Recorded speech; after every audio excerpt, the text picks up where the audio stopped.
Yeah, so I did this video, I think it was called A History of Modern Spirituality. And I did 14 minutes. I did it in two parts. So one part is 16 minutes and one part is 14. And the 14-minute beginning part, I was trying to improve the volume, raise the volume so that it could be easily heard on YouTube, and I messed it up. Like, it's messed up. The voice goes one way and the video goes the other way, and I don't know how to fix that. So I figured, I'm the one who did the video. I'm going to just redo it. After all, I know all the material. So I had an outline roughly in my head when I started. And I did it the day after, I think, that Paul McCartney released his last album, Egypt Station. And I was triggered primarily by the fact that he called it Egypt Station. And my thing was, well, why Egypt?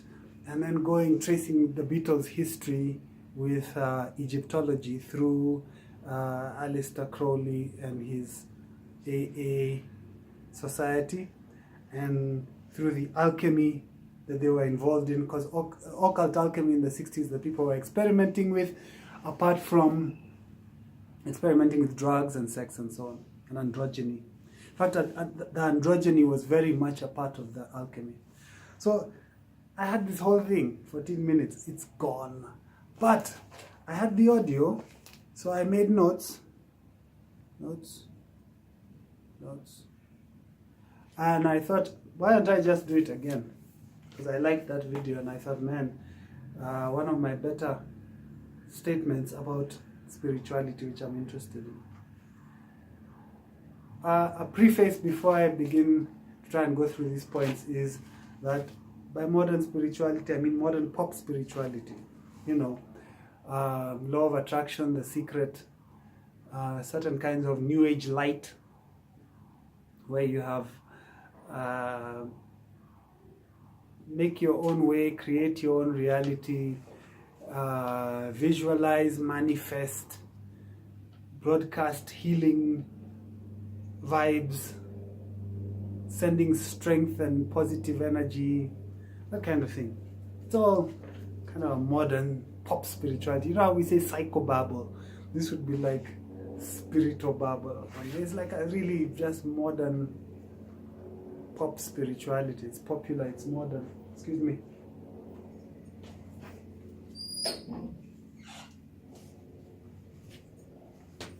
Right. So, I was going to preface. So yeah, so that's what I mean by modern pop spirituality. I mean the kind of spirituality that you find across the spectrum, from very light practitioners of the New Age, across things like EST forum, the forum, the mild interest in yoga, slight interest in Eastern mysticism, but very strong interest in positivity and in putting yourself out there, being positive, affirmations, selective attention. That's called ignoring reality. We all know it because we all do it. But turning all these things into a sort of spirituality that's supposed to be the healthy and the cool way to live and to move forward and get your dreams to come true, is what I was interested in giving a history to. And as a disclaimer, let me say, I don't qualify as one of the people who believe in it, so you're not going to hear a positive kind of championing this spirituality take. It's not going to be a tract for this spirituality. My spirituality is sort of traditional Christian spirituality. I believe you can pray to God, He can hear. The old school stuff. I'm kind of old school that way. So very, very standard. You pray, God hears, Why does he allow evil? Because he's mysterious, and also because he knows better than us. Maybe we don't know whether it's, maybe our assessment of whether something is evil is wrong, and anyway he gets to judge, blah, blah, blah. And the standard thing, plain vanilla, nothing interesting there particularly. Certainly nothing new. But this new pop spirituality. So I'm going to get to it. I'm 5 minutes in. I'm going to try and beat my 14-minute record by bringing all this stuff in under 12 minutes if I can. So right, like I intimated, I was inspired by the fact that Egypt Station, Paul McCartney's latest album, came out based on, he named it after a painting he wrote in a painting he did in the 80s called Egypt Station. That's what you have on the cover, Egypt Station. It has kind of a pyramid. The pyramid has a little antenna, and the antenna is broadcasting the station's signal, right? So based on that, I wanted to point out that, there's nothing strange about Paul McCartney being interested in Egypt, because they were interested in Egyptology, the Beatles, all four of them, when they were hanging around with Aleister Crowley, and some of these things are documented. I'm not the type of person who makes these videos with a great deal of research, a whole lot of links below that you can click to see verification, but you do your fact check. And you can write me stuff in the comments if you doubt stuff. I could point you in the right direction. All this stuff is stuff I've read in the public domain that isn't biased. It's just plain objective reportage, or as objective as you can get. So the Beatles were into alchemy, as were most of the rock and roll musicians, or let's say, just say the popular celebrities in the United Kingdom in the 60s. They were interested in alchemy because there was a whole new age dawning, the sense was. A new politics that was progressive and liberationist. This was inspired partly by the civil rights movement. But they were now saying, look, freedom not just for black people, but for black people, for women, for everybody. I was saying, so a progressive politics, a communist view. So why don't we radically transform the world and destroy this establishment capitalist system and add in communism? So there was progressive politics, there was a specifically communist, Marxist communist ethic, which is what you see in John Lennon's song Imagine. Imagine there were no countries, imagine no possessions, I believe he says. And there was a revolution in sexual relations, so no longer need for all that Christian morality or repression stuff. Let's all have sex.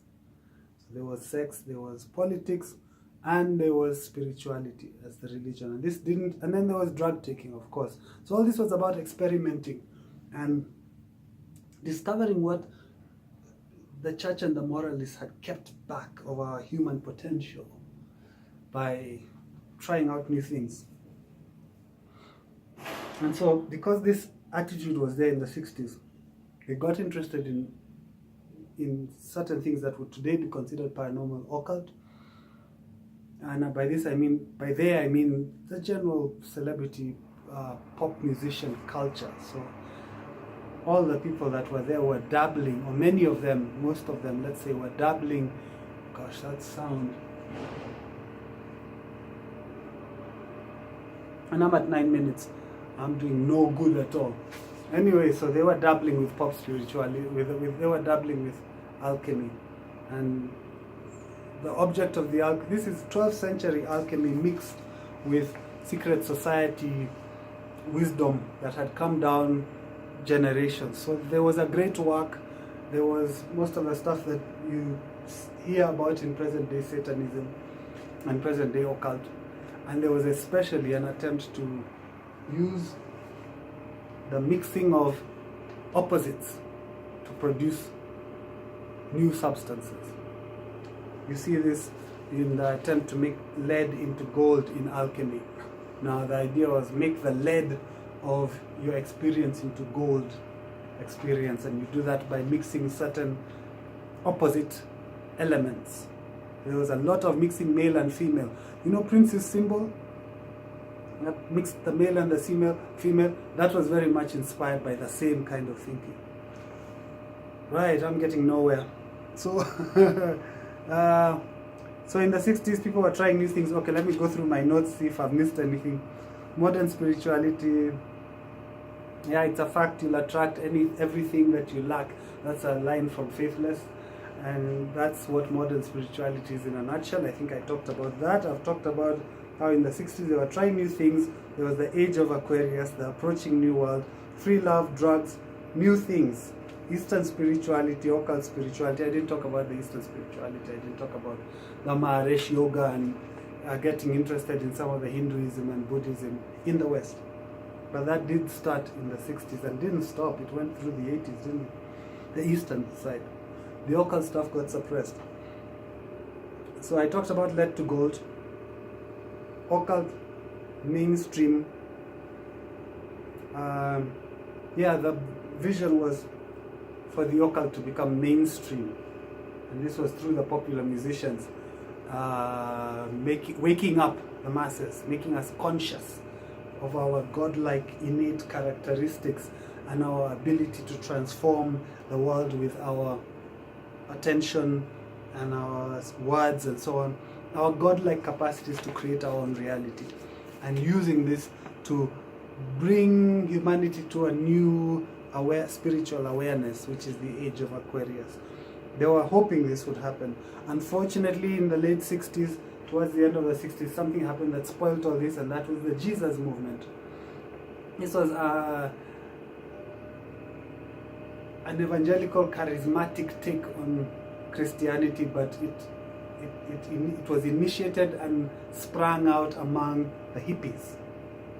So the hippies were in communes. The hippies were, wearing robes and growing their hair long and having beads and flowers and free love and this kind of thing. Lots of drugs, and then some of them got turned on to Jesus, the Jesus movement, and towards the late part of the 60s, all the way into the early 70s, to some extent, Jesus was cool.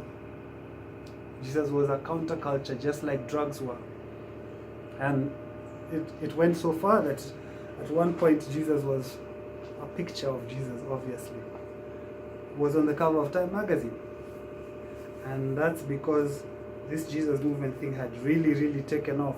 And the evangelical establishment, people like Billy Graham, had really ridden it as well, and a lot of new people as well. So the whole idea was something like, he was long-haired, he wore sandals, he wore robes, and he healed the sick. And he spoke cool, groovy things that were about taking care of the poor and the weak and things like that, and forgiveness. And we are going to be exactly the same, because he seems to have been very similar to us as hippies. So the Jesus movement, reset Western culture largely, especially American culture, pushing it back to the center and towards the right to some extent, because it was the whole spirit of it was new things, and then here's something really old. And it reaffirmed some of the values because it was based on the Bible, which is very old. And so you found that tradition reasserted itself, and establishment, it wasn't an establishment movement, but it had an establishment spirit. It was against the drugs and the occult and the free love. And it reasserted morality and all the things that people were trying to break the shackles of by being liberated in the 60s.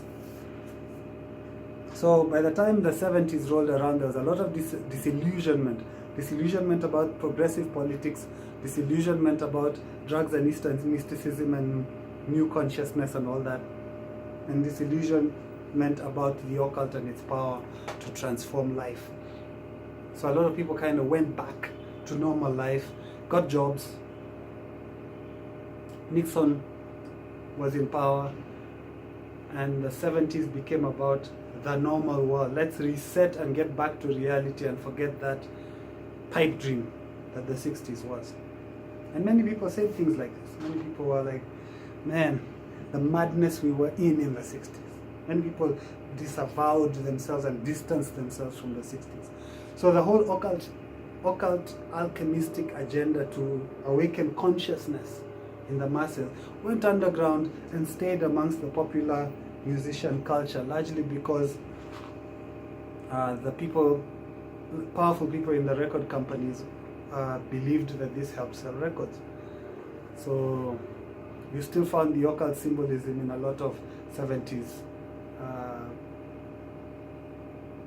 cover art, and you see the same thing all the way till our day. But it was underground. The idea was it was not going to be the kind of thing that's popular and for the masses. It was a secret thing. You went in through a secret door into a secret Illuminati type cult, right? That's still there with us today. The whole idea of join the Illuminati, worship Satan. You'll have power, you'll have riches. So you see the whole underground idea, though they've kind of made it cooler now. So I didn't manage to do my 12-minute thing. I might have to edit out a lot of this video, I don't know.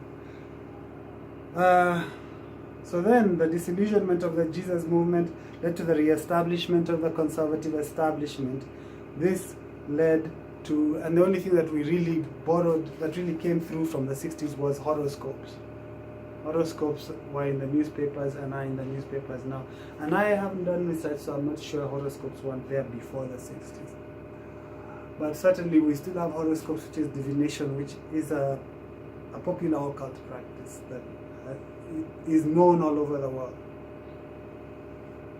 Then in the 70s, the occult went underground, like I said.